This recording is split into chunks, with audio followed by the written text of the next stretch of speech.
Alright folks, I've now finished Sopranos Season 5. You bring the gabagool, I'll bring the review content. Let's talk about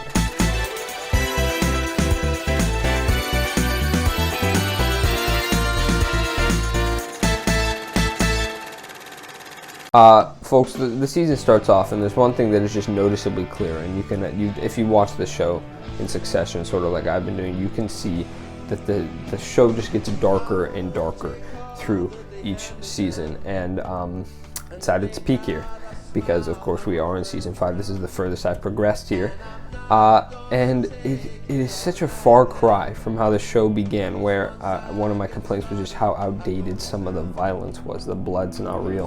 The sound effects are goofy, but here it is very real. It's very real, and it's still so casual for these characters, and it definitely makes you feel the impact, the weight of each violent moment, whether it be just some guy getting beat up, or some guy getting killed, regardless of the reason. It is so much more weight in this season than anything before. I would like to point out two sort of veteran actors. Steve Buscemi, of course, is in this season. He's a pretty big role. And then David Strathairn as the school counselor, who I've only been introduced to relatively recently. But both are great in their respective roles. Both are great inclusions. Sort of weird to see outside of this contained cast of The Sopranos, because I really didn't know anyone else besides maybe Lorraine Bracco before starting the show. Obviously you hear these people, but they all are really only known for The Sopranos, whereas of course Steve Buscemi is known for a lot more. So interesting to see that. Sort of along the lines of how dark the show has gotten, it's just so sad, so depressing to see so many self-destructive things happening here. A few examples I wrote down. Tony almost ruins Christopher's relationship with Adriana just because he thinks he can have whatever he wants. He has no respect even for his so-called nephew.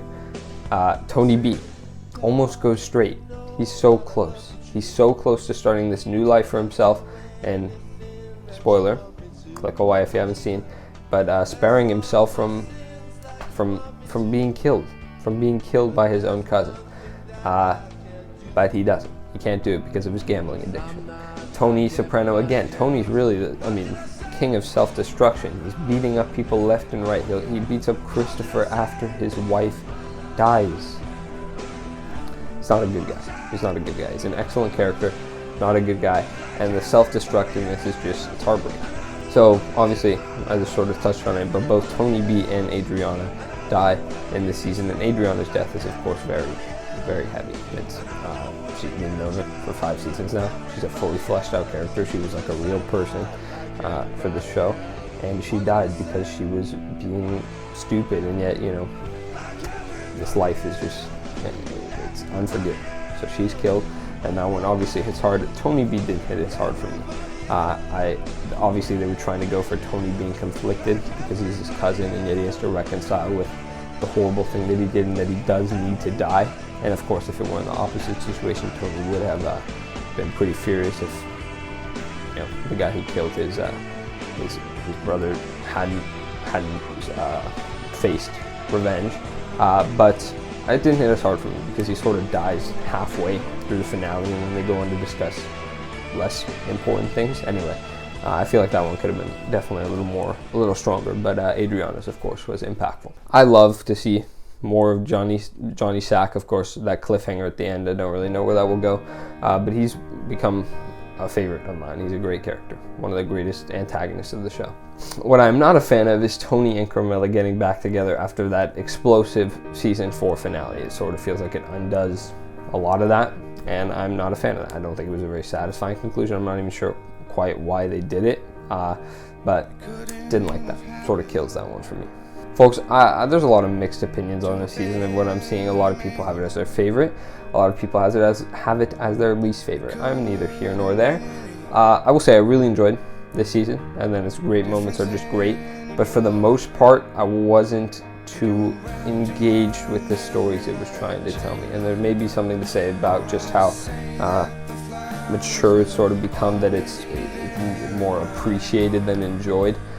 But I'm going to give The Sopranos Season 5 a B. It's teetering on the border between a B and an A.